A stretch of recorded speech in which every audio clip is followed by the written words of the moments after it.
But what set Major Hassan off is still the subject of a lot of speculation. Joining me now to discuss is Paul Reichhoff, founder and executive director of Iraq and Afghanistan Veterans of America, Zuhdi Jasser from the American Islamic Forum for Democracy, and former Navy officer. But first, let's go to Samantha Hayes, CNN correspondent who is on the scene. What's the latest, Samantha? Give us an update. Joy, Major Hassan, as you mentioned, is awake, and apparently he's talking. And you also know that he was shot 4 times. He's being treated in a hospital in San Antonio, Texas. And staff members there tell us that he has been communicating with them, although an official hospital spokesperson would not tell us whether he has been communicating with investigators as well. Back here at Fort Hood in an afternoon press conference, Lieutenant General Robert Cohn, the Fort commander, talked about how he feels that in this tragedy, they're moving on to a new phase. And he said part of that is for the Army to reevaluate itself, reevaluate its procedures to make sure that if there are other soldiers who are harboring the same kind of discontent that Major Hassan was, that they don't dismiss those indicators. Are they coming forward to say what happened, the wounded? Are they forthcoming with all the information as much as they can? Joy, some of them have, and you know, when this first happened, you know, there were so many people who were being treated in the hospital, and CNN, we were fortunate to be able to talk to Private Joseph Foster this morning.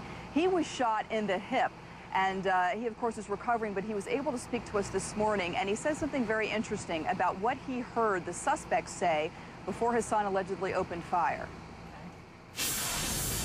I was sitting in about the second row back when the assailants stood up, yelled Allah Akbar in Arabic, and he opened fire. Is it possible that he didn't really hear right? Is it possible? Is this a rumor, or is it really something we have to take at face value? What? Well, this has come out in several different reports now, Joy. We've heard this from this private, and it's also been reported from, for instance, people who were on the phone right before the shooting happened or during the shooting. I think earlier there was a report from a father who was on the phone with his daughter who was in the processing center at the time that this happened, and she mentioned to him later on that she heard that too. Now, this is not something that's sort of being officially talked about by the Army or by any unit that's investigating this, but it has come out in several reports, and this was the first time we had heard it from a victim who had been injured. Okay, Samantha, stay right there. I'd like to bring in my panel. Zuhdi, let me ask you something. Would you say that Fort Hood is more like, after this incident, more like Columbine, where somebody goes berserk, or is it more like 9/11, where there is a planned terrorist attack involved? Well, Joy, I think if this was an isolated incident, you'd be able to say that it's Columbine, but by no means is it isolated. We saw an attack on a National Guard post in Arkansas. We've seen a number of terrorist cells from radical Islamist sects come out of New Jersey, North Carolina.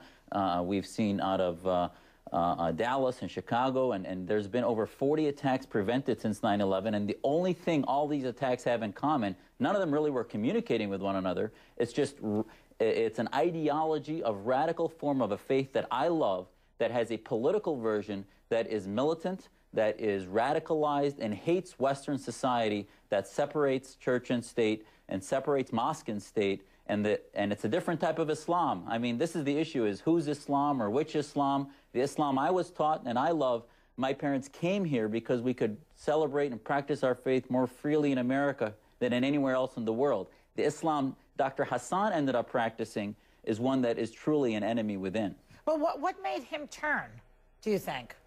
Was it planned? What is your assessment of all of that? I mean, he seemed to be a well-respected Army psychiatrist, and saying a few things that were very iffy, I suppose, and then all of a sudden this happened. What do you think happened to him? Well, I think we need to look at it as a slippery slope, where for example, the alcohol, let's say, if it's drug use, substance use and ends up worsening him, and that toxin is a political ideology that hates the West, that hates America, and blames everything wrong with Muslims on a Western conspiracy theory, and he started to fall down that toxic ideology until he broke, and you saw that he was handing out Qurans, and we can't subscribe this to just being radical, just being a psychotic break. He had a political ideology. His imam that was teaching him just put out on the website pride about him. I mean, this is part of the al-Qaeda narrative. Yeah, that was Anwar al-Awlaki, who was an imam. Now he's in, is it Yemen? I believe he's in Yemen now. Yeah, yep, he was. Yes, and he's saying that he admires the man. Paul, let me ask you a question. Do you think the intelligence community, the CIA, I guess, and Army officials missed the whole radicalization that was going on with this guy? It looks like they missed quite a few things, but we still don't know what. And I think that's an important point we have to emphasize right now. We can't jump to conclusions. We don't know enough about the relationships he has externally, the relationships he had within the military. You know, we've been urging everyone to just take a deep breath here and focus on the families at Fort Hood who really need the support of a nation right now. We can't rush to stereotyping soldiers. We can't rush to stereotyping Muslim Americans.